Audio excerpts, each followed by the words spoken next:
ان کے جو آرگیومنٹس ہوتے ہیں یہ سارے فلیشس ہوتے ہیں، یہ اوٹ پٹانگ آرگیومنٹ ہوتے ہیں، اور بلکہ الحاد ہی پورا جہالت کے اوپر مبنی ہے۔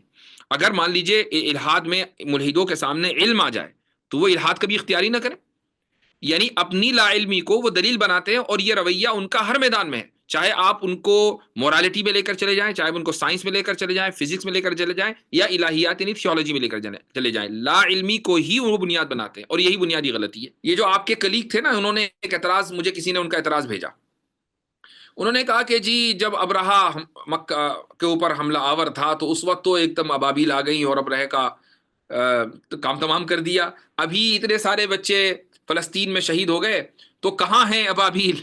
یہ سب اس طرح کے اعتراضات، کھوکھلے اعتراضات ہوتے ہیں، یہ سارے ایموشنل آبجیکشنز ہیں، ان کا کوئی مقصد نہیں ہوتا۔ اعوذ باللہ من الشیطان الرجیم، بسم اللہ الرحمن الرحیم۔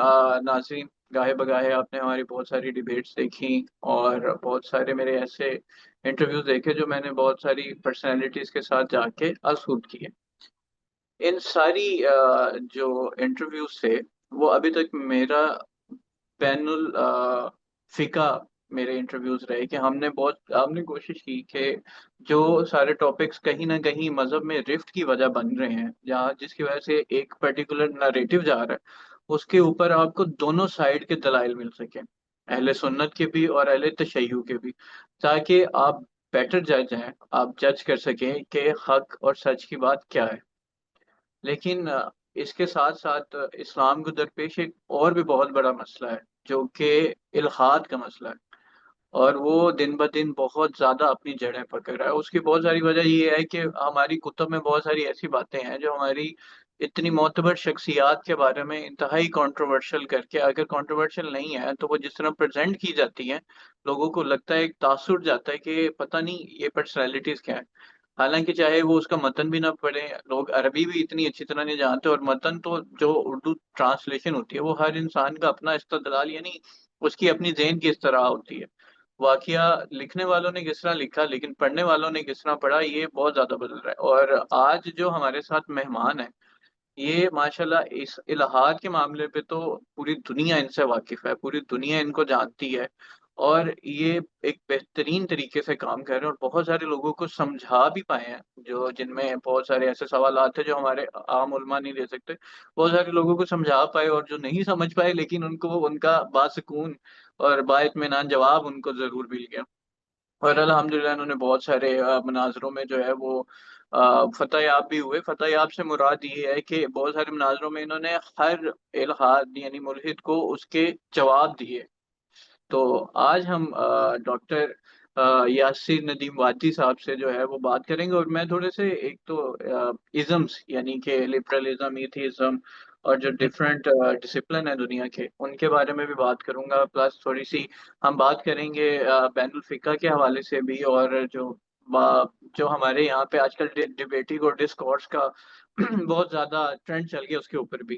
تو سر، سب سے پہلے تو very warm welcome to the show, اور میں چاہتا ہوں کہ کیونکہ میرا مونولوگ سوری بہت لمبا ہو گیا، میں چاہتا ہوں سب سے پہلے آپ کے منہ سے ہم کچھ سنیں اور پھر اپنی اس گفتگو کو آگے بڑھائیں۔ السلام علیکم ورحمۃ اللہ وبرکاتہ، بسم اللہ الرحمن الرحیم، الحمد للہ رب العالمین والصلاة والسلام علی سید الانبیاء والمرسلین وعلی آلہ وصحبہ اجمعین، اما بعد۔ علی آصف صاحب، بہت بہت شکریہ، آپ نے مجھے اپنے پروگرام میں مدعو کیا، اور آپ کے خوبصورت کامنٹس کے لیے بھی بہت بہت شکریہ۔ اللہ تعالیٰ جو بھی محنت دین کے تعلق سے کی جا رہی ہے اس کو قبول فرمائے۔ ایتھیزم اور اسی طریقے سے ایگنوسٹسزم، یا اس کی جو ذیلی برانچز ہیں جو ایتھیزم یا ایگنوسٹسزم تک لوگوں کو لے کر جاتی ہیں، ان میں لبرلزم ہے، سائنٹزم ہے، سیکولرزم ہے، اور اس طرح کے جو دوسرے ازمز ہیں جو ہمارے مسلم معاشروں میں بہت آسانی کے ساتھ جگہ جگہ دیکھے جا سکتے ہیں، ان کے تعلق سے گفتگو کرنا اس وقت نہایت ضروری بھی ہے، اور وقت کی حاجت بھی۔ اور اس کی وجہ یہ ہے کہ ہماری ایک نوجوان نسل، یعنی 90% سے زیادہ مسلم معاشروں میں پڑھنے والے بچے ایک خاص پیراڈائم کے پر تعلیم حاصل کرتے ہیں، اور یہ پیراڈائم انگلش میڈیم اسکول یا جو سرکاری اسکول ہیں ان اسکولوں میں یہ پیراڈائم پڑھایا جاتا ہے، اور اس پیراڈائم سے نکلنے والی جو نسل ہے وہ اس کا لبرل بننا، یا اس کا سائنٹسٹک بننا، یا اس کا کم سے کم تھوڑا بہت سیکولر بننا آلموسٹ طے ہے، اللہ ماشاء اللہ جس کو اللہ تعالیٰ محفوظ رکھے وہ بات الگ ہے۔ لیکن عام طور سے جب اتنی بڑی تعداد نوجوانوں کی اس پیراڈائم سے نکل کر پھر یونیورسٹیوں کا اور کالجوں کا رخ کرتی ہے، اور وہاں جا کر ان کو اس سے زیادہ الحاد اور زندقی کی یعنی ان کو ترویج کی جاتی ہے، ان کو راہ دکھائی جاتی ہے، اور ساتھ میں ہمارے معاشرے کی جو خرابیاں ہیں وہ اپنی جگہ، کہ فرقہ وارانہ اختلافات ہیں، علماء سے نفرت ہے، اور پھر بہت سے علماء سے کچھ بدزنی بھی ہے، کچھ اس طرح کے بعض مرتبہ علماء کے روپ میں کچھ افراد ایسے آ جاتے ہیں کہ جو علماء کو بدنام کرتے ہیں، اور پھر مخالفین اس چیز کو، ان واقعات کو بہت اچھالتے ہیں۔ تو یہ سارے فیکٹرز مل کر انہوں نے ایک ایسی سوسائٹی کو جنم دیا ہے کہ ہیں وہ مسلمانوں میں، ہیں وہ اسلامی ملکوں میں، لیکن وہ اسلام سے بیزار ہیں، شریعت سے بیزار ہیں، کھل کر وہ آپ صلی اللہ علیہ وسلم کو برا بھلا نہیں کہہ سکتے، خصوصاً پاکستانی کانٹیکسٹ میں اور دیگر مسلم کانٹیکسٹ میں، لیکن اس نفرت کا اظہار وہ علماء سے یعنی علماء کو گالیاں دے کر کرتے ہیں۔ تو یہ صورتحال ہے۔ ایسے موقع پر لبرلزم، سائنٹزم اور جو دیگر ازمز ہیں ان کے تعلق سے اسکیپٹیکل ہو کر دیکھنا بہت ضروری ہے، تاکہ ان کو بھی آسانی کے ساتھ ڈسمنٹل کیا جا سکے، اور یہی وقت کی ضرورت ہے۔ اچھا سر، آپ نے ابھی بات کی اسکیپٹسزم کی، تو ایک تاثر پایا جاتا ہے کہ ہمارے علماء اسکیپٹک نہیں ہیں۔ آپ اس بارے میں کیا کہنا چاہیں گے؟ کیونکہ جیسے ہی علماء سے بات کرتے ہیں نا، ان کے پاس ہر چیز کو جج کرنے کا پیمانہ ہے، اسکیپٹک ہو کے وہ کبھی بات نہیں کرتے۔ آپ کا کیا کہنا ہے؟ یہ تاثر ہے ہمارے علماء میں؟ یہ تاثر دراصل ان لوگوں کی طرف سے دیا جاتا ہے جو خود اسکیپٹسزم کو پروموٹ کرتے ہیں۔ اسکیپٹسزم کا کیا مطلب ہے؟ اسکیپٹسزم کا مطلب یہ ہے کہ آپ چیزوں کو شک کی نگاہ سے دیکھیں، یعنی ایک دم اس کو اس پر یقین نہ کر لیں، پہلے یہ دیکھیں کہ بھئی یہ صحیح بھی ہو سکتا ہے، غلط بھی ہو سکتا ہے۔ ایکسکیوز می، یہاں سے آپ کے سفر کا آغاز ہونا چاہیے۔ اب اس رویے کو وہ دین میں اپلائی کرتے ہیں کہ ہم خدا کے وجود کے تعلق سے، قرآن کی سچائی اور حقانیت اور صداقت کے تعلق سے، رسول کی سنت کے تعلق سے اسکیپٹیکل ہیں۔ پہلے دیکھیں گے بھئی یہ صحیح بھی ہو سکتی ہے، غلط بھی ہو سکتی ہے، صحیح ہونے کے ہمارے پاس اگر دلائل ہوں گے تو مانیں گے، نہیں تو نہیں۔ یہ رویہ چاہتے ہیں کہ دیندار طبقے کے پاس بھی ہو اور دین کے حوالے سے ہو۔ بھئی اگر آپ دین کے حوالے سے اسکیپٹیکل ہو گئے، پھر تو آپ دیندار کہاں رہے؟ پھر تو آپ بے دین ہو کر بلکہ لا دین ہو کر مذہب سے خارج ہو گئے۔ مذہب میں اسکیپٹسزم کی کوئی گنجائش نہیں ہے، مذہب میں صرف یقین اور فیتھ چلتا ہے۔ اسکیپٹیکل کہاں ہونا ہے؟ وہاں ہونا ہے جہاں ان کو ہونا چاہیے تھا، جہاں سب کو ہونا چاہیے تھا، اور وہ ہے سائنس۔ سائنس پوری کی پوری اسکیپٹسزم کے اوپر مبنی ہے۔ سائنس کا کوئی بھی نظریہ آپ کے سامنے آتا ہے تو آپ آنکھ بند کر کے اس کو تسلیم نہیں کرتے، بلکہ اس کی فالسیفائبلٹی دیکھتے ہیں کہ بھئی یہ غلط بھی ہو سکتا ہے۔ اس کے بالکل بعد ٹھیک۔ جب آپ نے اس کو تجربات سے گزار لیا، لیب میں رکھ لیا، ایکسپیریمنٹ کر لیے، مشاہدے کر لیے، تب جا کر کہیں ہائپوتھیسس کا سفر تھیوری پر جا کر ختم ہوتا ہے، اور وہاں جا کر اسکیپٹسزم ابھی بھی رہتی ہے، لیکن تھوڑا سا بادل چھٹتے ہیں، اور ہو سکتا ہے کہ وہ تھیوری حقیقت کا روپ دھار لے۔ تو ہونا چاہیے سائنس اور دوسرے ازمز کے تعلق سے اسکیپٹک، اور وہ چاہتے ہیں کہ مذہب کے تعلق سے اسکیپٹسزم ہو۔ تو یہ دوہرا اور منافقانہ رویہ ہے۔ تو علماء کو بالکل اسکیپٹیکل ہونا چاہیے، لیکن ازمز کے تعلق سے۔ اچھا سر، جو بھی دینی کے علاوہ جو بھی تعلیمی مدارس میں جاتے ہیں، یعنی کہ یونیورسٹی، اسکول یا ہائر ایجوکیشن میں، سیکولرزم ان میں پایا جاتا ہے، ٹھیک ہے، اور اس کے اندر یہ ہے کہ جب سیکولر ہوتے ہیں تو ڈسکورس کا پہلو ان میں ہوتا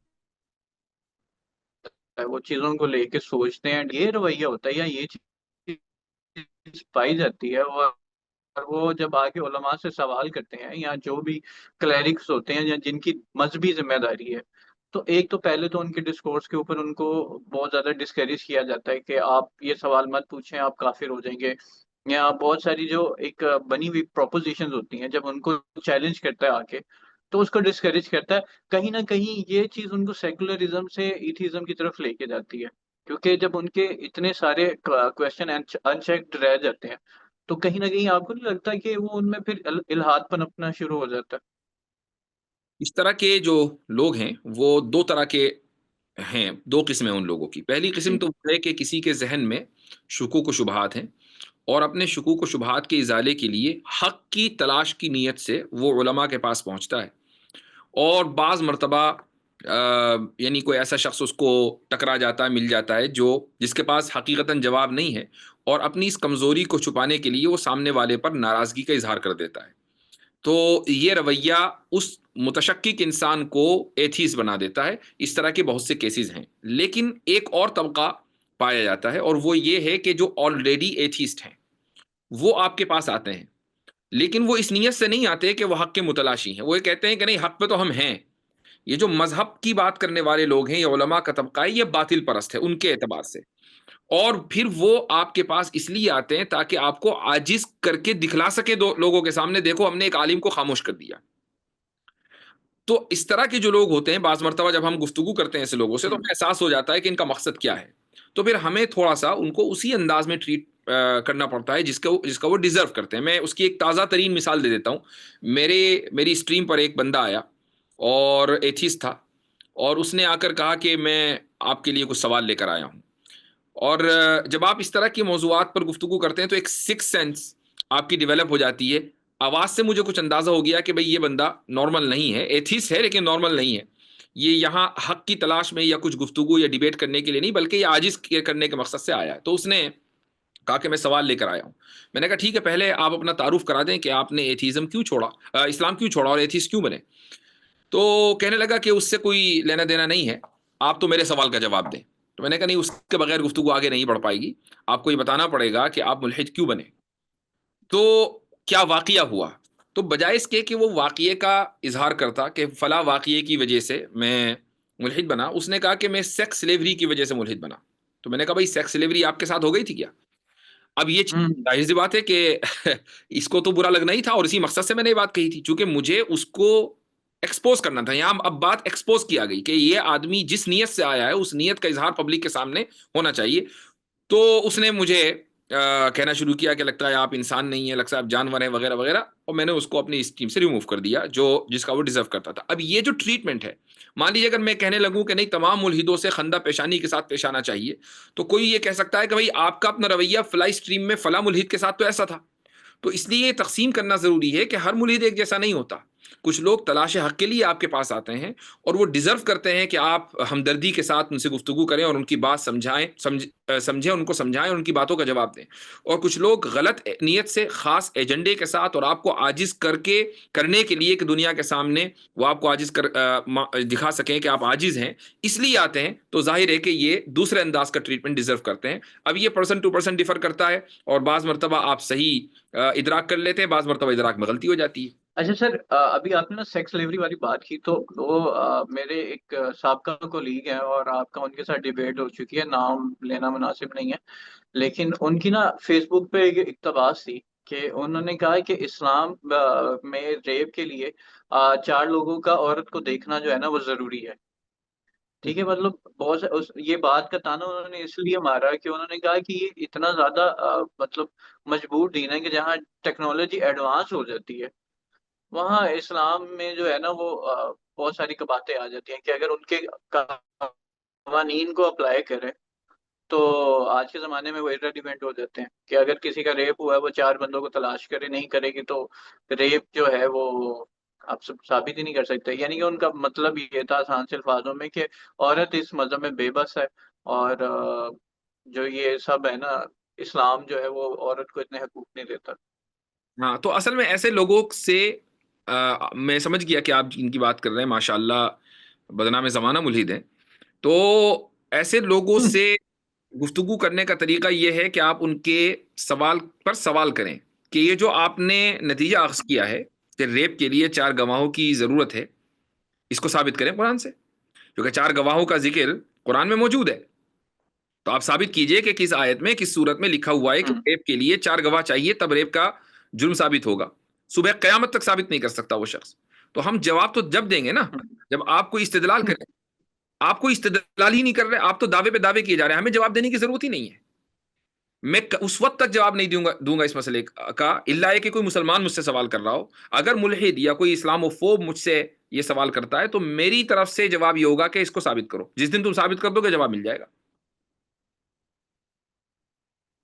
اچھا سر، ایک چیز ہے کہ مطلب بہت ساری ایسی چیزیں ہیں جو آج سے 1400 سال پہلے کے قانون کے لیے، جیسے ابھی یہ ریپ کی بات کی ہے، تو کیا اسلام آپ کو یہ اجازت نہیں دیتا کہ اجتہاد کریں؟ اور جیسے اب ٹیکنالوجی ایڈوانس ہو گئی ہے، اب تو ویڈیو ایویڈنس بھی بہت ہے، پھر اب اس کے بعد آپ کا ڈی این ایس لیب آ چکا ہے، پھر اسپرم ٹیسٹ ہے، تو یہ مطلب کنکلوسیو ایویڈنس ہوتے ہیں کسی بھی ریپ اور چیزوں کو پکڑنے کے لیے.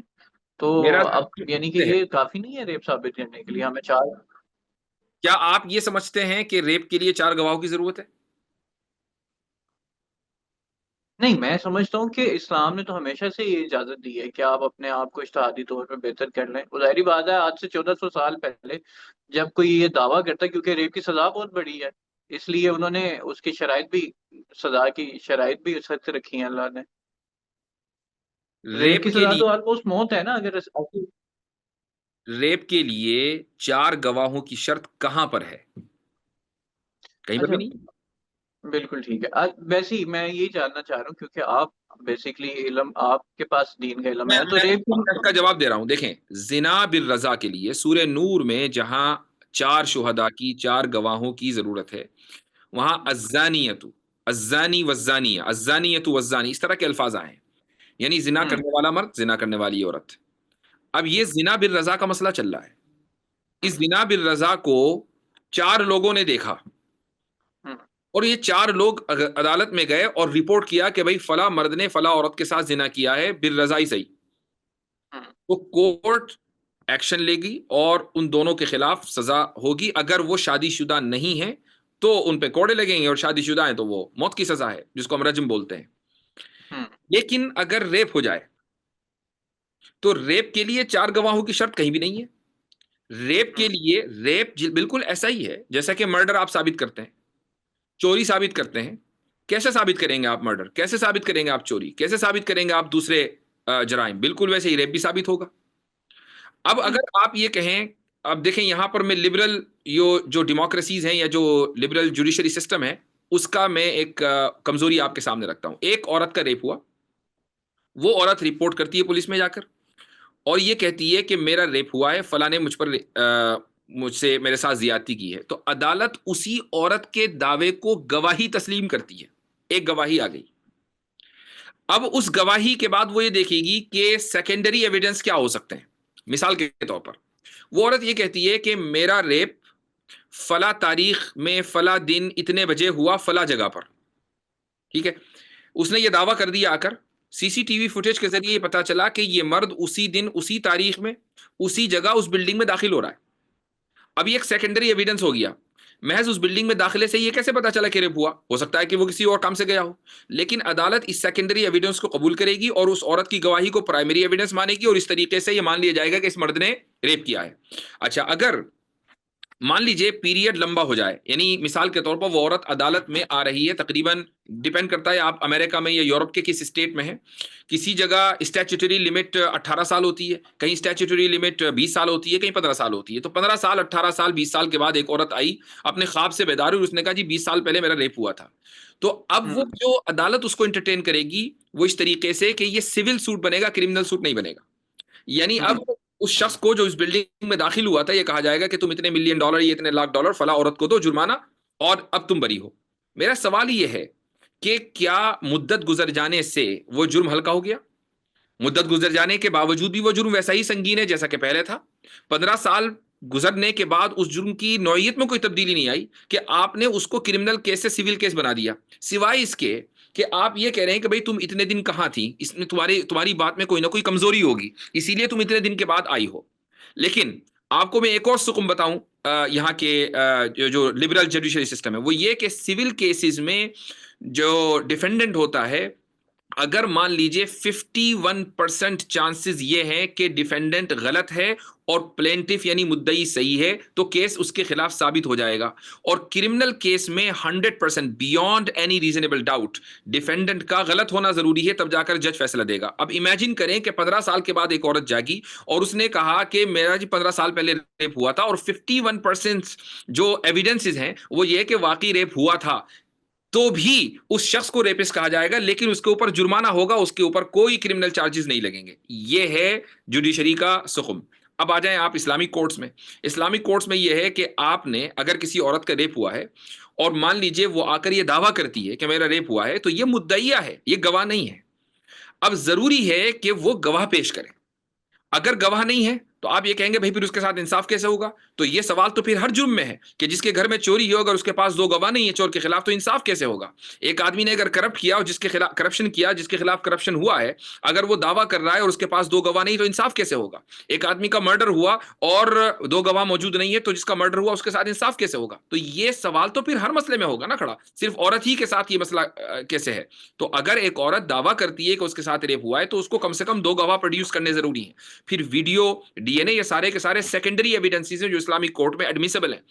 آج کی تاریخ میں ویڈیو جو ایویڈنس ہوتا ہے یہ پرائمری ایویڈنس نہیں مانا جاتا، سیکنڈری ایویڈنس مانا جاتا ہے. ڈی این اے کو بھی پرائمری ایویڈنس نہیں مانتے ہیں، بعض حالات میں سیکنڈری ایویڈنس مانتے ہیں، اس لیے کہ ڈی این اے کا 100% میچ ہونا کوئی ضروری نہیں ہے. بعض مرتبہ ڈی این اے 80% میچ ہوتا ہے، بعض مرتبہ 70% میچ ہوتا ہے. تصور کریں کہ ایک جگہ مرڈر ہوا اور مرڈر کی جو جگہ ہے وہاں پر دیکھا گیا کہ سیمپل کسی کا ملتا ہے نہیں، ایک آدمی کا بال مل گیا اور اس بال سے پتا چلا کہ بھئی یہ فلاں بندے کا ہے، بھئی یہ سلیم کا ہے، وسیم کا ہے، یہ حامد اور خالد کا ہے. اب سوال یہ ہے کہ اگر یہ بال ان کا ہے تو اس سے یہ کہاں لازم آتا ہے کہ انہوں نے مرڈر کیا ہے؟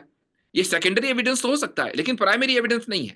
تو جب آج کی تاریخ میں بھی ویڈیو اور D N A secondary evidence ہے تو ریپ کے معاملے میں بھی ہم ان کو سیکنڈری ہی رکھیں گے، پرائمری نہیں رکھیں گے. پرائمری ایویڈنس کے لیے گواہوں کا ہونا ضروری ہے، وہ 2 ہو سکتے ہیں. تو جب تک آپ اسلامی لا کے میں 2 طرح کے قوانین ہوتے ہیں، حدود اور تعزیرات. ریپ کا مسئلہ تعزیرات میں آتا ہے، تو تعزیرات کے قانون کو جب تک آپ نہیں سمجھیں گے تو اس طرح کے اوٹ پٹانگ اعتراضات یہ ملحد کرتے رہیں گے. بڑا آپ نے بہت بہترین کے حقوق اور یہ ایک حقوق ہے ایک تعزیرات ہے. تعزیراتی قانون میں ویسے تبدیلی آ سکتی ہے کیونکہ تعزیراتی قانون ہے سوسائٹیل ایشو ہے اور وہ چینج ہوتی رہتی ہے، پیراڈائم چینج. اچھا سر، ایک سب سے بڑا سوال جو کہ وہی جن کا میں نے ذکر کیا، میرے دوست کی ڈیبیٹ کے بعد انہوں نے سوشل میڈیا پہ اس کا بڑا واویلا کیا کہ یاسر صاحب نے میرے اہم سوال کا جواب نہیں دیا. وہ یہ تھا کہ انہوں نے کہا کہ جی عدم سے اللہ نے کیسے کائنات تخلیق کر لی. انہوں نے کہا کہ وہ کوئی کنکلوسیو ایویڈنس نہیں تھا، بس وہ بات ہے. تو سر یہ والی بات کہ ایک نان ایگزسٹینس روم سے جو ایک روم ہے وہاں سے ایک ایگزسٹینشیل روم کیسے کریٹ ہوا، اس کا مطلب اللہ تعالیٰ اور قرآن سے تو ہمیں اس طرح سے نہیں پتا چلتا، بس جو ہے کہ وہ سب کھدے ہوئے تھے اور اللہ تعالیٰ نے تخلیق کر لیا. قرآنی جو اس کے بارے میں یہ ہے، اس بارے میں کیا کہیں گے آپ ویسے؟ ان صاحب نے یہ سوال پروسیس جاننے کے لیے کیا تھا اور میں بار بار ان سے یہ کہہ رہا تھا کہ قرآن پروسیس بیان کرنے کے لیے نہیں ہے، قرآن قدرت کے بیان کے لیے ہے کہ اللہ تعالیٰ کے پاس اتنی قدرت ہے کہ وہ عدم سے وجود بخش سکتا ہے. یا تو آپ یہ کہیں کہ خدا موجود نہیں ہے اور اگر موجود ہے تو وہ عاجز ہے، اس کے پاس قدرت کچھ نہیں ہے، وہ میرے اور آپ جیسا ہی. اور اگر میرے اور آپ جیسا ہے تو یقیناً آدم سے وجود میں نہیں بخش سکتا. جس طریقے سے میں اور آپ کسی معدوم کو موجود نہیں کر سکتے ایسے ہی خدا بھی نہیں کر سکتا. پھر وہ خدا ہی کہاں رہا؟ اگر وہ زید عمر بکر جیسا ہی ہے تو پھر وہ خدا کہاں رہا؟ لیکن اگر وہ خدا ہے اور قادر مطلق ہے تو اس کو آپ کو اتنی قدرت تو دینی پڑے گی نا کہ وہ عدم سے وجود بخش سکے، جو کم سے کم ہم سے زیادہ ہو. اگر وہ ہمارے ہی جیسا ہے تو پھر وہ خدا نہیں ہے. یہ میں ان کو بات سمجھانا چاہ رہا تھا جو ان کی موٹی عقل میں آ نہیں رہی تھی، سیدھی سیدھی بات ہے. اچھا، وہ یہ چاہ رہے تھے کہ نہیں جس طریقے سے سائنس آپ کو میتھڈ بیان کرتی ہے کہ جی بگ بینگ ہوا، اس کے بعد اتنی اسپیڈ سے پارٹیکلز گئے، پھر یوں ایکسپینشن ہوا، پھر 14 بلین سال ہو گئے، اچانک ہم اور آپ موجود یہ پورا پروسیس آنا چاہیے. تو بھائی قرآن اگر انسان نے لکھا ہوتا تو آپ مطالبہ کر لیتے بھائی کتاب ایسی نہیں ویسی لکھو. لیکن اگر قرآن کا مقصد ہدایت ہے اور سائنٹیفک جو پروسیس ہے اس کو بیان کرنا اس کا مقصد نہیں ہے تو پھر قرآن سے سائنٹیفک پروسیس کا مطالبہ کرنا ہی غلط ہے. اسی کو کہتے ہیں خلط مبحث. اب میں آپ کو ایک چیز اور بتا دیتا ہوں، ملحدوں سے یہ پوچھنا چاہیے کہ بھائی یہ جو بگ بینگ ہوا اس سے پہلے کیا تھا؟ وہ کہیں گے ہمیں پتا نہیں. اب آپ کو پتا کیوں نہیں؟ آپ کو پتا ہونا چاہیے چونکہ آپ کسی بھی چیز کے وجود کے قائل ہی اس وقت ہوتے ہیں جب آپ کو پتا ہو. آپ وجود کا آغاز بگ بینگ سے کر رہے ہیں، اس سے پہلے آپ کیا کہتے ہیں کہ جی سنگولیرٹی تھی. ٹھیک ہے، سوال یہ ہے کہ اگر ہر چیز کا وہ یہ سوال بھی مجھ سے ہوا تھا کہ بھئی ہر چیز کسی نہ کسی مکان میں اور اسپیس میں ہوتی ہے، زمانے میں ہوتی ہے، ٹائم میں ہوتی ہے، اللہ تعالیٰ کس جگہ اور کس ٹائم میں؟ یہ سوال ہم ان سے کر سکتے ہیں بھئی سنگولیرٹی بتا دو کس ٹائم میں، سنگولیرٹی بتا دو کس اسپیس میں. اگر سنگولیرٹی کسی ٹائم اور چونکہ ٹائم اور اسپیس کا آغاز سنگولیرٹی سے ہوا ہے، جس کا مطلب یہ ہے کہ وہ سنگولیرٹی کسی ٹائم اور اسپیس میں نہیں تھے. تو سنگولیرٹی کے بارے میں تو آپ یہ روا رکھتے ہیں کہ وہ لا زمان و لا مکان ہو. خدا کے بارے میں آپ کو یہ روا نہیں ہے کہ وہ لا زمان و لا مکان ہو. تو یہ ہے دوغلاپن ان لوگوں کا. اچھا، یہ آپ نے بڑی مزے کی بات کی سنگولیرٹی والی کہ اچھا اب اگر سائنس کی بات دیکھیں تو سائنس یہ خود بتاتی ہے کہ دنیا یعنی کہ پوری کائنات کا 33% ڈارک میٹر سے بنا ہے. اب ڈارک میٹر کے بارے میں خود نہیں بتاتے وہ کیا ہے.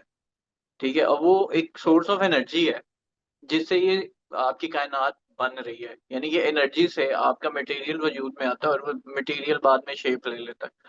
تو یہ والی بات کی یہ ساری سنگولیرٹی تھی. اور اللہ کی کائنات کے بارے میں اگر ہم دنیا کو دیکھیں تو وہ بہت میرا خیال ہے ایک یہ جو کوارڈز ہوتا ہے جو کہ ایک الیکٹران نیوٹران سے بھی چھوٹا ہوتا ہے. تو دنیا کا وجود تو شاید اتنا ہی ہوگا اللہ کی اتنی بڑی کائنات میں جو ملکی وے ہے جو گلیکسی ہے. اور اس میں ہمارا وجود کیا ہوگا تو وہ تو ہم سوچ نہیں سکتے. تو اگر ایک خالق ہے بالفرض ایک فرض کریں کہ کوئی ایک خالق ہے جس نے اتنی بڑی دنیا بنائی ہے تو آپ کے خیال میں اس کی ماہیت یا اس کا والیوم کتنا ہوگا؟ نہیں، خالق کو کبھی بھی والیوم سے میجر کیا ہی نہیں جا سکتا، خالق کائنات کو. چونکہ ہوں جیسے ہی آپ نے والیوم اس کی طرف ایٹریبیوٹ کر دیا کہ یہ اتنا بڑا ہے، تو ظاہر ہے کہ اس کا سائز ہے، تو اس کا مکان بھی ہے، پھر وہ کسی نہ کسی ڈائمنشن میں ہے، وہ کسی نہ کسی ٹائم اور اسپیس میں ہے، وہ کسی ڈائریکشن میں ہے. اور ہوں آپ یہ کہہ سکتے ہیں وہ رائٹ ہے، لیفٹ ہے، دائیں ہے، بائیں ہے، اوپر ہے، نیچے ہے. جب اس کی کوئی والیوم ہی نہیں ہے تو اس کا جسم نہیں ہے، اس کا زمان و مکان نہیں ہے، وہ مادی نہیں ہے. مادی چیزوں کا والیوم ہوتا ہے یا وہ چیزیں جو مادی چیزوں سے ایسوسیٹ ہوتی ہیں. مثال کے طور پر ٹیمپریچر ہے، ہمارے جسم کی حرارت ہے، وہ ہمارے جسم سے ایسوسیٹ ہے. تو آپ حرارت کو آپ ناپ سکتے ہیں، اسی طریقے سے ہوں جسم کی آپ پیمائش کر سکتے ہیں. لیکن جو چیز نہ ہوں جسم ہو نہ جسم سے ایسوسیٹ ہو، اس کو آپ والیوم سے یا کسی بھی طریقے سے آپ اس کی پیمائش نہیں کر سکتے. تو خدا تعالیٰ نہ جسم ہے نہ جسم سے ایسوسیٹ ہے، اس لیے خدا کی پیمائش نہیں کی جا سکتی، اس کی کوئی والیوم نہیں ہے. اچھا والدی صاحب یہ والی بات ایکچولی کیونکہ ملحد تو ان کا تو یہی کام ہوتا ہے کہ وہ ضد ڈال لیتے ہیں نا ساری چیزوں کو لے کے کہ مٹیریلسٹک. لیکن جو یہ آپ بات کہہ رہے ہیں کہ اللہ تعالیٰ مادی نہیں ہے، اگر آپ قرآن میں دیکھیں تو اس کے برعکس اللہ تعالیٰ نے حضرت آدم کی تخلیق کے بارے میں بہت اسپیسیفکلی ہاتھ کا لفظ استعمال ہوا ہے کہ اللہ تعالیٰ نے ہاتھ سے تخلیق کیا آدم کو. تو مطلب آپ کو کوئی مادی شکل تو ملتی ہے نا اللہ تعالیٰ کی. اور اللہ تعالیٰ مادی یعنی کہ مٹیریل مطلب کوئی شیپ نہیں ہے، اس کے بھی ہمارے پاس ایویڈنس تو کوئی نہیں ہے. جہاں اس کی ایویڈنس نہیں ہے کہ کوئی شیپ ہے اس کے بھی ایویڈنس کوئی نہیں ہے کہ کوئی شیپ نہیں ہے. بٹ یعنی کہ یہ سوال ہے جو کہ ابھی ابھی تک ایکسپلور کیا نہیں گیا. لیکن اگر دیکھیں نا قرآن کو تو اس میں یہ تو ضرور ملتا ہے کہ اللہ تعالیٰ نے آدم کو اپنے ہاتھوں سے احسن التقویم یعنی کہ جو بہترین کریشن تھی اس کو اپنے ہاتھوں سے تخلیق کیا. اب وہ لوگ کہتے ہیں فکشنل ہے لیکن اسپیسیفکلی ہاتھ ہے قرآن میں. ذرا اس بارے میں بتائیے گا. دو باتیں میں اس موضوع پر کرنا چاہوں گا. پہلی بات، آ، یہ جو کرسی کا پایا ہوتا ہے اس ہوں کو انگریزی میں کیا کہتے ہیں؟ مطلب فٹ کہیں گے. لیگ. لیگ ہاں ادر. فٹ. ٹھیک ہے. اچھا، یا اردو میں ہم پایا بولیں. انسان کے بھی پائے ہوتے ہیں، جانور کے پائے ہوتے ہیں، کرسی کے بھی. لیکن کیا پائے دونوں یہ ایک جیسے ہی ہیں؟ نہیں فرق ہے. فرق ہے. ظاہری بات ہے انسان کا. انسان کا الگ ہے. اسی طریقے سے گھڑی کے اندر جو سوئیاں ہوتی ہیں اس کو ہینڈ بھی بول دیا جاتا ہے. ٹھیک ہے. لیکن اس کے باوجود بھی وہ ہینڈ اور ہمارے ہینڈ میں فرق ہے. تو اس کا مطلب یہ ہوا کہ ہینڈ ہینڈ میں اور فٹ میں فرق ہوتا ہے. ٹھیک ہے. یعنی نہ صرف یہ کہ میٹر کے اعتبار سے، شیپ کے اعتبار سے، بلکہ میٹر کے اعتبار سے بھی فرق ہوتا ہے کہ ایک میں لائف ہے دوسرے میں لائف نہیں ہے. Point number 1. بالکل ٹھیک. پوائنٹ نمبر 2، دنیا میں جتنی بھی چیزیں، آپ کسی بھی چیز کا تصور کر لیں، وہ چاہے آپ کی اس دنیا میں ہو جس میں ہم رہتے ہیں، چاہے وہ ملکی وے میں ہو، ملکی وے سے باہر کسی دوسری گیلیکسی میں ہو، یا کہیں اور ہو، بلکہ آسمانوں زمینوں میں کچھ بھی ہو، آپ ذرا تصور کریں اور یہ بتائیں کہ اس کا کوئی نہ کوئی شیپ اور فارم ہوگی یا نہیں ہوگی. ابھی تک ایکسپلور یا جو ہمارے نظر میں ہے ان میں امیجن شیپ ہے. کی بات کر رہا ہوں میں، ایکسپلور کی بھی چھوڑ دیجیے. جو بھی آپ امیجن کریں گے، آپ ہوں چاہے کتنی مرتبہ امیجن کریں، کوئی بھی چیز آپ امیجن کریں گے وہ کسی نہ کسی فارم اور شیپ کے ہوگی. ساتھ ہوگی. یس فارم لیس اور شیپ لیس چیز کا آپ امیجن کر ہی نہیں سکتے. ٹھیک. بالکل ایسے ہی ہے. اب جب خدا یہ کہتا ہے کہ لیسا کمثلہ شیء، کہ اس جیسی کوئی شے ہے ہی نہیں، تو ہوں جس شے کا بھی آپ تصور کرتے ہیں وہ فارم اور شیپ کے ساتھ ہوتی ہے، اور خدا کی طرح کوئی شے نہیں ہے، تو یہ ماننا پڑے گا کہ اس کی نہ فارم ہے نہ شیپ ہے. چونکہ جیسے ہی اس کی کوئی فارم اور شیپ ہوگی تو چیزیں اس جیسی ہو جائیں گی، اور خدا کی جیسی کوئی چیز نہیں ہے. یہ قرآن سے دلیل ہے کہ خدا فارم لیس اور شیپ لیس ہے. That's the second point. اب جب آ جاتے ہیں قرآن کی وہ آیتیں کہ جس میں اللہ نے یہ کہا کہ خلقتہ بیدی، کہ میں نے اپنے ہاتھوں سے اس کو بنایا ہے. میرے خیال سے لینگویج کا کوئی دشمنی ہوگا جو اس طریقے کا اعتراض کرتا ہوگا کہ یہ تو یہاں یدئی سے مراد ہاتھی ہیں، کہ اللہ تعالیٰ کے ہاتھ ہیں اور ہاتھ ہی اور ہمارے جیسے ہاتھ ہیں، جیسے ہم اپنے ہاتھوں سے بناتے ہیں ویسے ہی اللہ تعالیٰ نے بھی بنایا ہے. اس تعلق سے اسلامک لٹریچر میں دو اپروچز پائے جاتے ہیں. پہلا اپروچ یہ ہے کہ اللہ تعالیٰ کے ید تو ہے، ید کے معنی ہاتھ آتے ہیں، اللہ تعالیٰ کے ید تو ہے، لیکن لا کیدینا، اس کا ہاتھ ہمارے ہاتھ جیسا نہیں ہے، جانوروں کے ہاتھ جیسا نہیں ہے، بالکل دنیا اور کائنات میں جو بھی میٹیریلسٹک چیزیں ہیں ان جیسا ہاتھ اس کا نہیں ہے. اس کا ہاتھ ہے، وہ کیسا ہے ہمیں نہیں پتا. یہاں یہ اس کو بولتے ہیں تفویض. تو گویا کہ یہ حضرات ید کو یعنی ہاتھ کو عضو نہیں مانتے بلکہ ایک صفت مانتے ہیں کہ یہ صفت ید ہے. اب اس کا کیا ڈسکرپشن ہے، کیا ڈیٹیل ہے، یہ ہمیں نہیں پتا اور نہ ہمیں پتا ہو سکتا ہے، کیونکہ اس کی کسی بھی صفت کی ہم ڈیٹیل میں کبھی جا ہی نہیں سکتے. یہ پہلا اپروچ ہے. دوسرا اپروچ یہ ہے کہ ید سے یہاں مراد یہ ہے کہ اللہ نے خود بنایا ہے. بھائی جس طریقے سے میں یہ کہتا ہوں کہ میں نے خود یہ کام کیا، مائی سیلف، ہم سیلف کا لفظ استعمال کرتے ہیں، بائی ہم سیلف، بائی مائی سیلف، یہ لفظ انگریزی میں استعمال ہوتے ہیں. تو اسی طریقے سے ید کا لفظ بھی عربی زبان میں سیلف کو یا خود کو یا ذات کو بیان کرنے کے لیے آتا ہے. اسی طریقے سے لفظ ید کا جو استعمال ہے وہ طاقت کو بیان کرنے کے لیے آتا ہے عربی زبان میں، کہ ہم اردو میں بولتے ہیں بھائی ان کے ہاتھ بڑے لمبے ہیں. اب آپ جا کے ناپنے لگے ہاتھ، لیکن ہاتھوں کے لمبے ہونے سے کیا مراد ہوتا ہے؟ لمبے ہاتھ سے مراد یہ ہے کہ ان کا اثر و رسوخ بہت زیادہ ہے، ان کا اقتدار بڑا مضبوط ہے، ان کی اتھارٹی بہت یعنی ایسی زبردست ہے کہ وہ آپ کو کہیں سے بھی اٹھوا سکتے ہیں. یہ ہاتھ لمبے ہونے کا مطلب، کہتے ہیں جی قانون کے ہاتھ لمبے ہیں. تو ایسے ہی یہ اردو اور عربی میں استعمال تعبیرات ہیں. قرآن کریم ہماری زبان میں، یعنی اس زبان میں جو ہم سمجھ سکتے ہیں، ایک عام انسان سمجھ سکتا ہے، اس میں نازل ہوا ہے. قرآن پائتھن میں نازل نہیں ہوا کہ اس کے لیے آپ کو آئی ٹی کورس کرنا پڑے گا تو جا کے آپ قرآن سمجھیں گے. ٹھیک ہے، تو جب یہ بات ہے تو وہ تعبیرات استعمال ہوں گی جو میں اور آپ سمجھتے ہیں، جو ہر ایک فارمر سمجھتا ہے، جو ایک سائنٹسٹ سمجھتا ہے. وہ تعبیرات استعمال نہیں ہوں گی کہ جو کوئی نہیں سمجھ سکتا. پھر ایسے قرآن کا کیا فائدہ ہے جو کو سمجھ ہی کوئی نہ سکے. تو یہ دونوں اپروچ امت کے اندر پائے جاتے ہیں. آپ ان میں سے کسی بھی اپروچ کو لے سکتے ہیں، لیکن اس سے ہرگز یہ ثابت نہیں ہوتا کہ خدا کے جسم ہے اور اس کا ہاتھ ہے. ٹھیک ہے. اچھا سر، اب سب سے اہم کویشچن جو کہ ملحدوں کا سب سے بڑا، وہ کہتے ہیں بڑا ماسٹر، ہندی کا ایک لفظ ہے کہ سب سے بڑا ہتھیار، انہوں نے ایک بلا رکھی ہے جس کا نام ہے ٹائم. انہوں نے کہا ہے کہ اللہ جو ہے نا ٹائم سے پرے ایگزسٹ نہیں کر سکتا. ہم نے ٹائم کو خدا بنایا ہوا ہے، اللہ ہوگا تو وہ ٹائم میں ہی ہوگا ورنہ نہیں ہوگا. اب یہ ٹائم کے بارے میں آپ کا کیا کہنا ہے؟ کیونکہ اگر آپ بہت ریسنٹلی ایک سائنٹسٹ تھے اسٹیفن ہاکنس، اگر آپ ان کی ریسرچ پڑھیں تو انہوں نے کہا کہ ٹائم کبھی بھی یونیفارمٹی میں نہیں چلتا. اسپیس کا ٹائم ڈفرینٹ ہوتا ہے، پانی کا ڈفرینٹ، خشکی کا ڈفرینٹ، ہوا کا ڈفرینٹ، خلا کا ڈفرینٹ. ٹھیک ہے، اگر آپ اسپیس میں رہیں گے تو آپ زیادہ یعنی کہ دیر سے ایج کریں گے بنسبت خشکی کے، پانی میں رہیں گے تو زیادہ جلدی ایج کریں گے. یعنی ٹائم کی یونیفارمٹی انہوں نے ثابت کی ہے، ٹائم کی یونیفارمٹی ہے ہی نہیں. اور دوسرا ٹائم کیا ہے، وہ خود بھی اس میں بڑے کنفیوز ہیں. ٹھیک ہے، کیونکہ اگر آپ سیٹ پرٹیکولر سپیڈ اپنی اچیو کر لیں، جسے وہ کچھ لوگ سپیڈ آف لائٹ کہتے ہیں، تو آپ کے ارد گرد کا ٹائم اور آپ کے ٹائم میں فرق آ جائے گا. بہت ساری چیزیں انہوں نے آلریڈی، ورم ہول کی تھیوری بھی انہوں نے پیش کی ہے. اور پھر آج کل تو یہ بھی انہوں نے یہ کہا ہے کہ جیسے کہ کیونکہ یہ جو بلیک ہولز ہوتے ہیں وہاں روشنی بھی نہیں جاتی، تو وہاں پہ ٹائم کا کانسیپٹ بھی نہیں ہے. وہ ایک ٹوٹل ایک نان ایگزسٹینشیل جگہ ہے جہاں پہ کچھ بھی ایگزسٹ نہیں کرتا. ٹھیک ہے، لیکن اور یہ جو ایک نام لگایا جاتا ہے کہ بھائی اللہ ٹائم کے اندر ایگزسٹ کر سکتا ہے، ٹائم زمان و مکان سے باہر وہ ہو نہیں سکتا. تو یہ اس کے بارے میں آپ کیا کہیں گے؟ یہ آرگیومنٹ فرام اگنورینس ہے. ان لوگوں کا یہ آرگیومنٹ فرام اگنورینس ہے، چونکہ انہیں ایسی کسی اینٹی کا علم نہیں ہے کہ جو موجود ہو اور لازمان ہو. تو اپنی اس لا علمی اور جہالت کی وجہ سے وہ خدا پر بھی یہ حکم لگاتے ہیں کہ خدا لازمان ہو ہی نہیں سکتا، وہ ٹائم کے اندر ہے، چونکہ ہر چیز ٹائم کے اندر ہوتی ہے. اچھا، اب یہ ہے آئرنی کہ بندے کو ٹائم کی حقیقت نہیں پتا، ٹائم کی یونیفارمٹی کے اوپر اتفاق نہیں ہے بلکہ اس کو ریلیٹیو مانتے ہیں.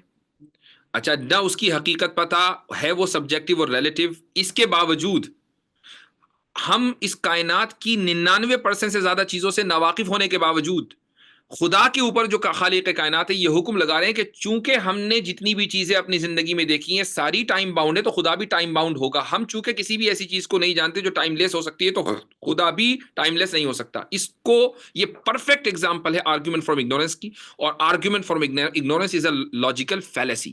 تو ان کے جو آرگیومنٹس ہوتے ہیں یہ سارے فلیشس ہوتے ہیں، یہ اوٹ پٹانگ آرگیومنٹ ہوتے ہیں، اور بلکہ الحاد ہی پورا جہالت کے اوپر مبنی ہے.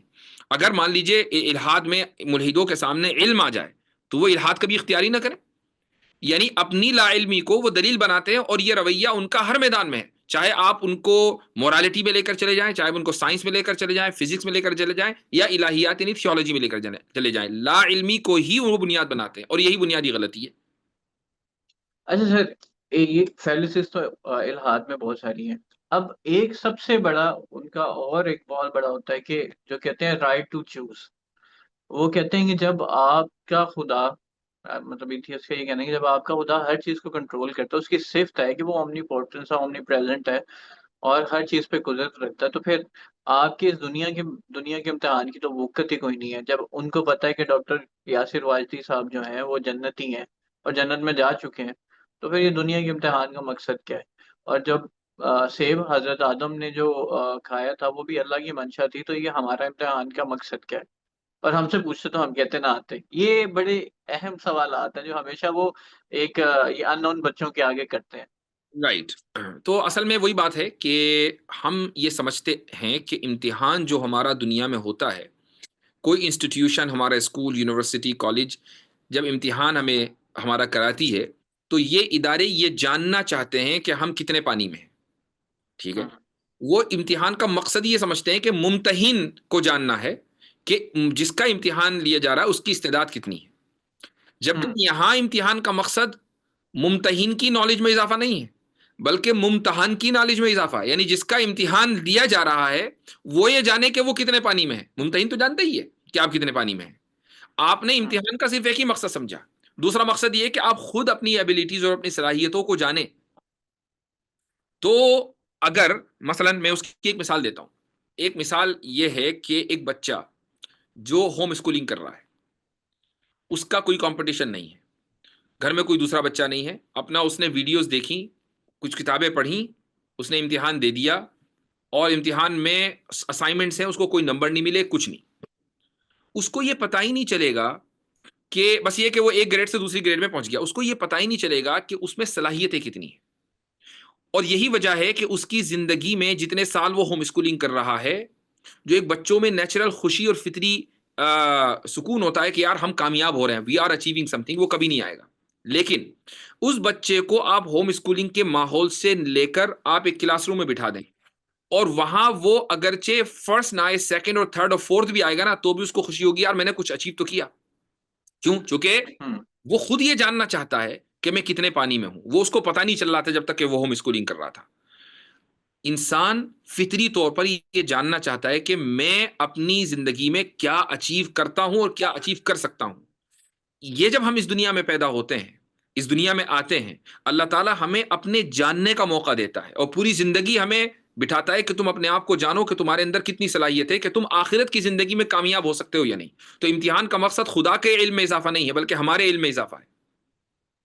اچھا، آپ کی بات ٹھیک ہے. اب آپ نے کہا نا کہ اللہ تعالیٰ ہمیں جاننے کے لیے اب اس پہ یہی سوال آتا ہے کہ اگر آپ کو اللہ تعالیٰ کو پتہ ہے کہ اس کے ایٹریبیوٹس ایسے ہیں کہ یہ شر ہی پھیلائے گا، تو پھر آپ کو بھیجنے کا کیا فائدہ؟ کہ نقصان کر دیا آپ کا. ہم۔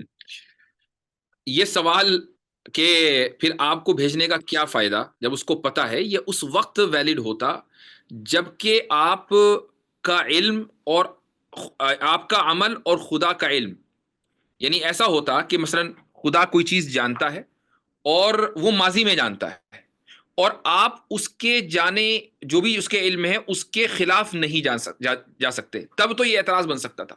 لیکن خدا کا علم ماضی، حال اور مستقبل، ان تینوں زمانوں میں سے کسی بھی زمانے میں باؤنڈ نہیں ہے.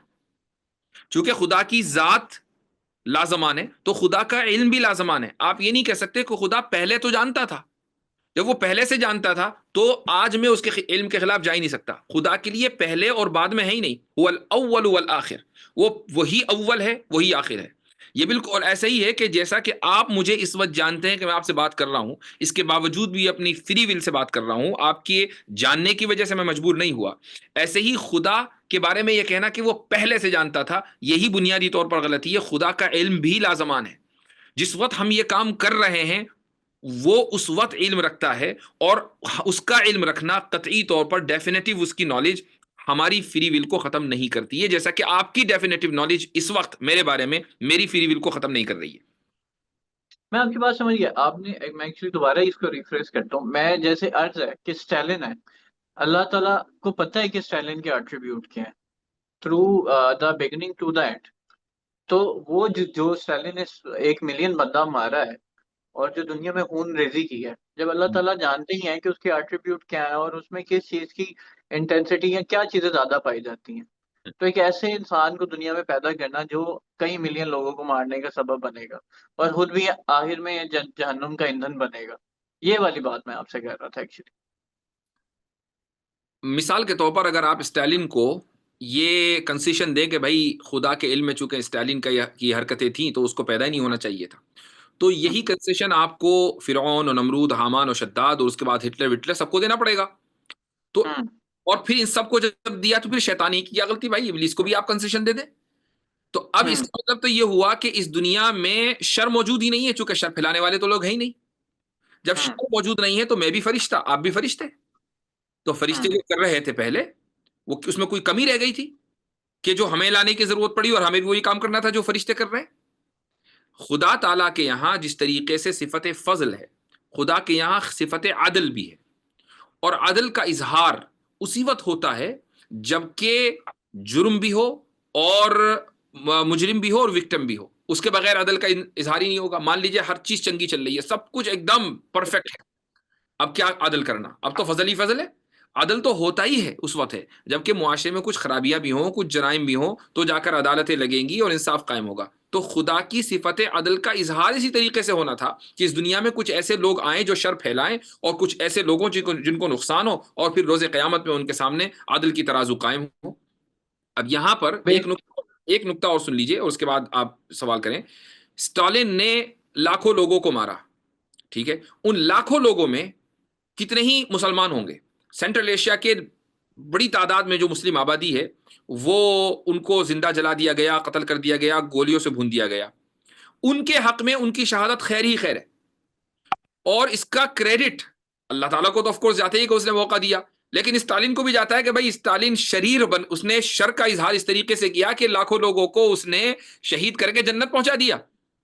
اگر اسٹالن ان کو شہید نہ کرتا تو ہو سکتا ہے کہ ان لاکھوں لوگوں کی اکاؤنٹیبلٹی کتنی بڑھ جاتی ہو، لیکن آج شہادت کا رتبہ پا کر بغیر حساب و کتاب کے جنت میں.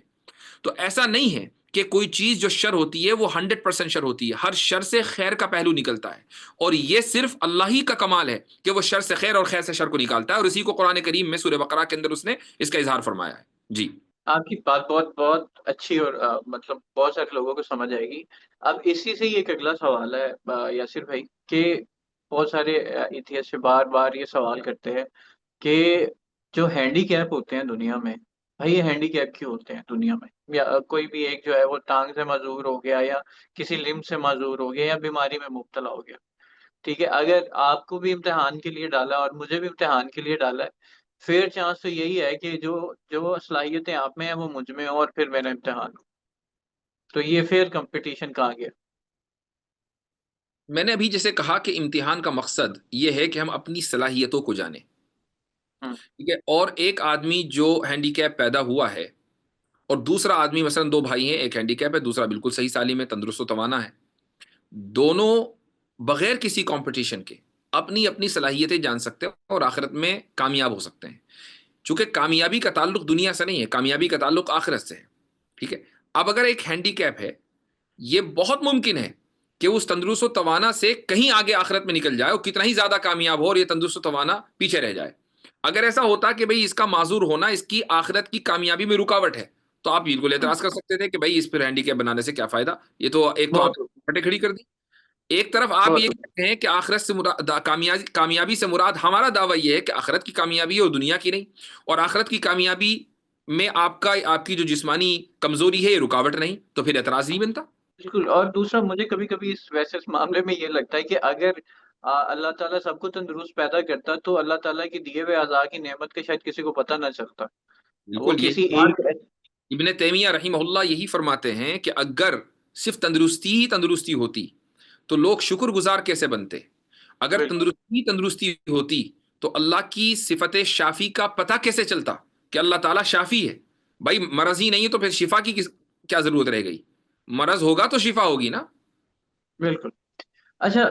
ایک اور بات یاسر بھائی، کہ ایک ایتھیس کی طرف سے یہ بہت زیادہ سوال آتا ہے کہ روز آخرت پہ، کہ یاسر واجدی صاحب ایک طاقتور انسان ہے، وہ کسی بھی غریب کو پکڑ کے مار دیں، قتل کر دیں، جتنا بھی وہ اپنی پاور کو ایکسپلائٹ کر سکتے ہیں کر لیتے ہیں. اور اللہ تعالیٰ نے کہا ہے کہ بھائی دنیا میں تو نے جا، جس کو جو کرنا ہے کر لے، میں تو آخر آخر میں پکڑوں گا. وہ کہتے ہیں کہ اللہ تعالیٰ اومنی پوٹنس ہے اور ہر جگہ موجود ہے، اور وہ ہر انسان کو کے اوپر قدرت رکھتے ہیں. تو پھر ایک ظالم کو اس کو ادھر ہی کیوں نہیں سزا دے دیتے؟ یہ تاکہ اتنا لمبا آخرت کا جو یہ اتنا لمبا معاملہ ہے، اس کے اوپر کیوں انحصار انسان ہے؟ اپنے آپ کو پہچان سکے۔ اگر اللہ تعالیٰ ہر واقعے میں، چھوٹا ہو کہ بڑا واقعہ، انٹرفیئر کرے، قاتل ابھی قتل کر کے نمٹانی اوپر سے آگ آئی اور قاتل کو نگل کے لے گئی، اور آپ خوش ہو گئے بھائی انصاف ہو گیا، ہم. ٹھیک ہے، چوری چوری کر کے ابھی چور فارغ نہیں ہوا کہ کھٹاک سے اس کا ہاتھ کٹ گیا کہ بھائی انصاف ہو گیا۔ تو پھر اگر اللہ تعالیٰ کی انٹرونشن اس طریقے سے ہر چھوٹے بڑے معاملے میں ہونے لگے تو کیا ہمیں موقع ملے گا کہ ہم اپنے آپ کو جان سکیں؟ ہمیں معافی کبھی مانگ سکتے ہیں. نہیں، ہم اپنے ہی کو نہیں جان سکتے، یعنی ہم تو گویا کہ پھر یہ طے ہو گیا کہ ہم نے اپنے آپ کو ایکسپلور نہیں کیا، بلکہ یہ سب کے سب نے بات طے کر لی کہ خدا موجود ہے اور اسی کی عبادت ہوگی۔ اب یہ جو امتحان کا کانسیپٹ ہے یہ ختم ہو گیا، چونکہ ہر طرف سے آگ برس رہی ہوگی، امریکہ میں آگ گر رہی ہوگی، اسرائیل میں آگ گر رہی ہوگی، پاکستان میں، انڈیا میں، چونکہ قتل تو ہر جگہ ہو رہا ہے بھائی، آپ بس آسمان پہ سر پر اٹھائیں دیکھیں کہ آگوں کی جو آگ کی لپٹیں آ رہی ہیں اوپر سے نیچے تک کے۔ تو پھر اگر یہ ڈیوائن انٹروینشن اس طریقے سے اس لیول کا ہو جائے تو مجھے بتائیں کہ کیا پھر نبی کی ضرورت رہ گئی؟ کیا پھر رسول کی ضرورت رہ گئی؟ کیا پھر کسی کتاب ہدایت کی ضرورت رہ گئی؟ ہر انسان پکا سچا مومن ہوگا، کوئی کافر ہو ہی نہیں سکتا، تو پھر ہم اپنے آپ کو پہچان بھی نہیں سکتے۔ ہم اپنے آپ کو اور اپنی صلاحیتوں کو اسی وقت پہچانیں گے جب ہمیں ایک ایسے ماحول میں رکھا جائے کہ جہاں لا اینڈ آرڈر کو مینٹین کرنے کی ذمہ داری ہماری ہو، اور ہمیں ایک ہدایت اور انسٹرکشنز دے دیے جائیں کہ تمہیں ان انسٹرکشنز کے مطابق اپنی زندگی گزارنی ہے۔ ہمارا انٹرونشن اس وقت ہوگا جب تم اس کمرے سے باہر نکلو گے۔ تو اچھا. یہ اب ضروری ایک اور سوال آتا ہے بہت زیادہ. جی جی جی آپ کمپلیٹ کریں کمپلیٹ کریں کمپلیٹ کریں. میں صرف یہ کہہ رہا تھا کہ اس آپ نے کمرے میں انٹرونشن وقتاً فوقتاً اس وقت ہو سکتا ہے جبکہ تکوینی نظام میں کوئی تبدیلی کا امکان ہو۔ یہ جو الفاظ میں استعمال کر رہا ہوں یہ سارے اصطلاحی الفاظ ہیں، تکوینی نظام میں تبدیلی کا۔ مثال کے طور پر ایک مثال آپ کو دے دیتا ہوں، یہ جو آپ کے کلیگ تھے نا، انہوں نے ایک اعتراض، مجھے کسی نے ان کا اعتراض بھیجا، انہوں نے کہا کہ جی جب ابرہا مکہ کے اوپر حملہ آور تھا تو اس وقت تو ایک دم ابابیل آ گئی اور ابرہے کا کام تمام کر دیا، ابھی اتنے سارے بچے فلسطین میں شہید ہو گئے تو کہاں ہیں ابابیل؟ یہ سب اس طرح کے اعتراضات، کھوکھلے اعتراضات ہوتے ہیں، یہ سارے ایموشنل آبجیکشنز ہیں، ان کا کوئی مقصد نہیں ہوتا۔ ایک آدمی ذرا سے بھی عقل رکھتا ہے تو وہ آسانی کے ساتھ ان چیزوں کو سمجھ سکتا ہے۔ یہ اعتراض کسی نے مجھے بھیجا کہ بھئی ایک صاحب یہ اعتراض کر رہے ہیں، اس کا جواب بھی سن لیجئے، یہ جو اس سے سمجھ میں آئے گا آپ کو تکوینی نظام کسے کہتے ہیں۔ تصور کریں کہ اگر ابرہا اپنے اس حملے میں کامیاب ہو جاتا اور مکے کی اینٹ سے اینٹ بجا دیتا اور کعبۃ اللہ کو مسمار کر دیتا، تو اللہ کے تکوینی نظام میں اس طریقے سے تبدیلی واقع ہوتی کہ رسول اکرم صلی اللہ علیہ وسلم کو جس خاندان میں پیدا ہونا ہوتا، اور مکے میں چونکہ پیدا ہونا تھا، جب مکہ ہی نہیں رہا تو کہاں سے پیدا ہو؟ اور پیدا ہونا ضروری ہے، اپنے وقت کے اوپر پیدا ہونا ضروری ہے، اسلام کا غلبہ ہونا ضروری ہے، یہ ساری چیزیں اسی وقت ہیں جبکہ ابرہا کو مکے سے روکا جائے۔ تو تکوینی نظام میں چونکہ تبدیلی آ رہی تھی لہٰذا ابرہا کو روکا گیا، ابابیل کے ذریعے روکا گیا۔ فلسطین کے بچے شہید ہوئے ہیں، اس میں کوئی شک نہیں کہ امت مسلمہ کا بہت بڑا خسارہ ہے، اور ہم اس طرح کی ویڈیوز ہیں کہ ہم اپنی آنکھوں سے اس کو دیکھ بھی نہیں سکتے۔ لیکن 1000 نہیں، 10,000 نہیں، 40,000 نہیں، 40 لاکھ بچے صرف فلسطین میں نہیں دنیا بھر میں اگر شہید بھی ہو جائیں تو نظام تکوینی میں کوئی تبدیلی نہیں ہے، چونکہ اب کسی نبی کو نہیں آنا، کسی نئی کتاب کو نہیں آنا، دنیا کا نظام اسی طریقے سے چلتا رہے گا. آج سے پہلے بھی لاکھوں کروڑوں لوگ شہید ہوئے ہیں، اس نظام تکوین میں کوئی تبدیلی نہیں آئی ہے. جب تکوینی نظام میں کوئی تبدیلی نہ ہو تو ڈیوائن انٹرونشن نہیں ہوتی ہے.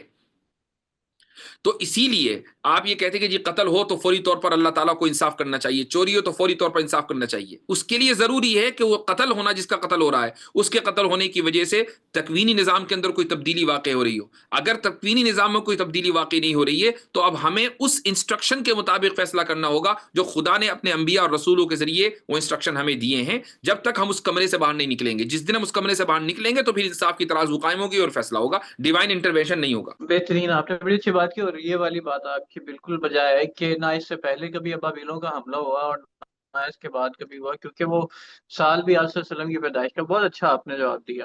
اور دوسری بات یہ کہ اللہ تعالیٰ فرماتا ہے کہ ہر انسان کے مرنے تک اس کے لیے جو ہے وہ بخشش کے دروازے کھلے رہتے ہیں، ریپینٹنس کے دروازے کھلے رہتے ہیں. اگر آپ کو آپ کے اعمال کو اسی وقت سزا دے دی جائے تو پھر ریپینٹنس والی معاملہ ہی ختم ہو جاتا ہے. کیونکہ بہت ساری انسانوں کی زندگیاں اس سے منحصر ہیں کہ وہ اختتام ان کا کیسے ہوتا ہے. اگر پہلی اللہ تعالیٰ اس کا فیصلہ کر لے تو کوئی بھی جنت میں نہ جا سکے. سبھی کے بہت سے ایسے اعمال ہیں کہ وہ اس کے اوپر آگ ہی گر رہی ہو اور اس دنیا میں صرف آگ ہی چل رہی ہو. اچھا سر، ایک اور بڑی اہم بات کہ ایک سوال کیا جاتا ہے اچھا اب کہ یہ جو کیونکہ سسٹم. ایک گھنٹہ تھا، آپ آخری سوال لے لیں انشاءاللہ. اچھا، اب آپ نے 1 گھنٹہ رکھا تھا، میرا تھا کہ میں تھوڑا سا ہم اس کو 1 گھنٹے میں ختم کریں یا تھوڑا سا پرلونگ کر سکتے ہیں، کیونکہ پھر میں جلدی جلدی چھوٹے چھوٹے سوال لے لوں گا. آپ نے بتایا بڑی تفصیلاً ہے، میں آپ کو انٹرپٹ نہیں کیا اس معاملے کو لے کے نا. میرے خیال سے ایسا کر لیں، اس کا دوسرا ایپیسوڈ کر لیں گے. آج کر ہاں لیں، جی، پھر ہفتے کر لیں، تو جو سوال رہ گئے اس وقت کور کر لیں گے انشاءاللہ. بالکل ٹھیک ہے، بالکل ٹھیک ہے. ایکچولی میں تو ابھی اپنے صحیح سوالوں پہ آئی نہیں، میں تو بڑے سمپل جی سوالوں پہ تھا. جی سوال کافی سارے تھے لیکن چلیں ہم ایک کر لیتے ہیں، پھر اس کو آگے کر لیں گے. جی. اچھا سر، سوال یہ تھا کہ یہ جو نظام ہے دنیا میں، کہا جاتا ہے کہ انسان نے خود سے نظام ڈیولپ کر لیے. انسان نے اپنا خود ہی مینول ڈیولپ کر لیا، سسٹمز ڈیولپ کر لیے، انصاف و عدل کا نظام ڈیولپ کر لیا، سارا ہیومن کنسٹرکٹ ڈیولپ ہو گیا. تو پھر اس میں اللہ تعالیٰ کے وجود کی، اللہ تعالیٰ کی تربیت کی وہ جگہ کہاں رہ جاتی ہے؟ جب واجدی صاحب جو امریکہ میں رہتے ہیں، اس کا ایک کانسٹیٹیوشن ہے، اس کا ایک آئین ہے، اور اس آئین سے وہ خوشحال زندگی گزار سکتے ہیں. تو پھر اللہ تعالیٰ کا یہ پوری دنیا بنانے کا، یہ پوری امتحان بنانے کا، وہ کہاں پہ رہ جاتا ہے؟ آپ کو لگتا ہے کہ، یا ایسے ملحدوں کو لگتا ہے کہ انسانوں نے جو نظام مرتب کیا ہے خدا کے نظام کے مقابلے میں، اس نظام کی روشنی میں وہ خوشحال زندگی گزار رہے ہیں؟ یہ ان لوگوں سے پوچھیں کہ جو اس نظام کے تحت زندگی گزار رہے ہیں اور جن کی خوشی اور جن کا غم اس نظام کے اوپر ڈیپینڈ کرتا ہے. اس کی تازہ ترین مثال امریکہ کی ہی ہے جہاں میں رہتا ہوں. آپ دیکھیں کہ ابھی یہاں پر پریزیڈنٹ نے اپنا چارج سنبھالا ہے، ڈونلڈ ٹرمپ نے. اس نے آ کر بہت سارے ایگزیکٹو آرڈرز کو سائن کیا. اس میں ایک ایگزیکٹو آرڈر جینڈرز کے خلاف ہے. نے کہا بھائی آج سے امریکہ کی ہوں، پالیسی یہ ہے کہ جینڈر 2 ہیں. ٹھیک ہے. اب اس کا یہ کہنا انکانسٹیٹیوشن نہیں ہے. کیوں؟ چونکہ کانسٹیٹیوشن نے اس کو ایگزیکٹو آرڈر لکھنے کے اور اس کو سائن کرنے کے حق دیا، اختیار دیا ہے. اس نے کانسٹیٹیوشنل رائٹ استعمال کرتے ہوئے یہ بات کہہ دی کہ آج سے آفیشل پالیسی یہ ہے، میں ان اسکولوں کو فنڈنگ نہیں دوں گا جہاں پر ملٹی جینڈرز کو پروموٹ کیا جاتا ہو. ان کالجز اور یونیورسٹیز کو فنڈ نہیں ملے گا گورنمنٹ سے. اب سارے کالجز، سارے یونیورسٹیز، سارے کارپوریٹ کمپنیاں سب سیدھے ہو گئے. یہاں تک کہ ابھی کل ہی کا واقعہ ایک صاحب مجھ سے بتانے لگے، اس ملک میں کارپوریٹ کلچر اتنا ظاہر ہے کہ سب لوگ کارپوریٹ کلچر کا حصہ ہوتے ہیں 90% سے زیادہ. تو کارپوریٹ کلچر میں جینڈر بائسنس کو یا جو فلوئڈٹی ہے اس کو اتنا زیادہ پروموٹ کیا گیا کہ اگر کوئی بھی آدمی یہ کہتا بھائی میرا جو پروناؤن ہے وہ دے ہے، تو آپ کو دے سے ہی بولنا پڑے گا، آپ اس کو ہی اور شی نہیں کہہ سکتے تھے. وہ ساری کی ساری چیزیں ریورس کی جا رہی ہیں پریزیڈنٹ ٹرمپ کے آنے کے بعد. اب جو لوگ ابھی تک اپنے آپ کو دے کہلوا رہے تھے، جو لوگ اپنے آپ کو جینڈر فلوئڈٹی کا شکار کہہ رہے تھے، جو لوگ یہ کہہ رہے تھے بھائی ہم کوئر ہیں، ہم تو ٹرانسجینڈر ہیں، فلاں فلاں، ان کے اوپر کیا قیامت برس رہی ہے گزشتہ 1 مہینے سے، کچھ اندازہ ہے؟ یہ اندازہ صرف انہی لوگوں کو ہو سکتا ہے جو یہ کہہ رہے تھے کہ اس کانسٹیٹیوشن نے ہمیں یہ رائٹ دیا ہے کہ ہم اپنے جینڈر کو چوز کر سکتے ہیں. اسی کانسٹیٹیوشن کو استعمال کر کے پریزیڈنٹ نے ایک جملے میں ان کے اس رائٹ کو، ان کی اس خوشی کو ملیا میٹ کر دیا. اس سے کیا ثابت ہوا؟ اس سے یہ ثابت ہوا کہ یہ جو کانسٹیٹیوشن انسانوں کے بنائے ہوئے ہیں، آپ ان کو دائیں موڑ دیں، بائیں موڑ دیں، 4 سال کچھ، اگلے 4 سال کچھ، 4 سال کسی کی خوشی کے تو اگلے 4 سال کسی کے غم کے. لیکن اللہ تعالیٰ نے جو کانسٹیٹیوشن دیا ہے اس میں فلوئڈٹی نہیں ہے. اگر کوئی چیز باطل ہے تو باطل ہے، ہمیشہ باطل رہے گی، اور کوئی چیز حق ہے تو حق ہے، تو ہمیشہ وہ حقی رہے گی. حق کے جو متلاشی ہیں وہ خوش رہیں گے، اور باطل کے تحت جو زندگی گزارنے والے ہیں وہ ہمیشہ غم کا شکار رہیں گے. یہ نہیں ہوگا 4 سال کچھ اور 4 سال کچھ. تو اللہ تعالیٰ کے نظام کی جتنی ضرورت آج ہے اتنی ضرورت تو کبھی تھی ہی نہیں. اس لیے کہ آج پوری انسانی آبادی اتنی ڈیوائیڈڈ ہے کہ ڈیوائیڈڈ دین ڈیوائیڈڈ. اگر ان کو کوئی چیز یونائٹ کر سکتی ہے تو وہ خدا کا نظام ہے. یہ انسانوں کا بنایا ہوا نظام کبھی یونائٹ کر ہی نہیں سکتا. اچھا، ویسے ابھی آپ کے ساتھ گفتگو کر کے مطلب اتنا زیادہ مجھے مزہ آ رہا تھا کہ میرا کوئی دل نہیں ہے کہ ابھی اس انٹرویو کو ختم کیا جائے، لیکن کیونکہ آپ نے کہا کہ جی، ایک میرا ہی گھنٹے میں اس کو ختم کرنا ہے. انفارچونیٹلی وہ 1 گھنٹہ تھا. جی تو تھوڑا سا میں 12-13 منٹ لیٹ بھی چل رہا ہوں. تو انشاءاللہ ہم اس کو ایک اس کا اگلی قسط کر لیں گے. بالکل، ابھی میرے پاس ایکچولی بہت سارے سوال تھے. ابھی تو میں صرف ازمس کے حوالے سے بات کر رہا تھا. میں نے بات وقت ذرا ہو وہ رہے کرنی تھے. تھی کہ جو میں نے آپ کو شروع میں ڈسکس کی. ہاں چلے، کوئی نہیں، اس انٹرویو کو جو ہے نا تھوڑی سی تشنگی رہنے دیتے ہیں اپنے لیے اور اپنے آڈینس کے لیے، اور اس کو یہاں ختم کرتے ہیں. لیکن امید کرتا ہوں کہ آپ سے انشاءاللہ دوبارہ انٹرویو ہوگا، اور چلیں. دوبارہ بہت سے ایسے سوال، کیونکہ آپ نے اتنے بہتر طریقے سے ان کا جواب دیا کہ وہ مطلب مجھے بہت ہی ایک میرا خیال ہے کہ ناظرین کو بھی سننے میں لطف آئے گا، اور مجھے ابھی بہت مزہ آ رہا تھا آپ سے سوال پوچھ کے اور آپ کے جواب سن کے. ایک تو اللہ تعالیٰ اس کو جزا دے آپ کو.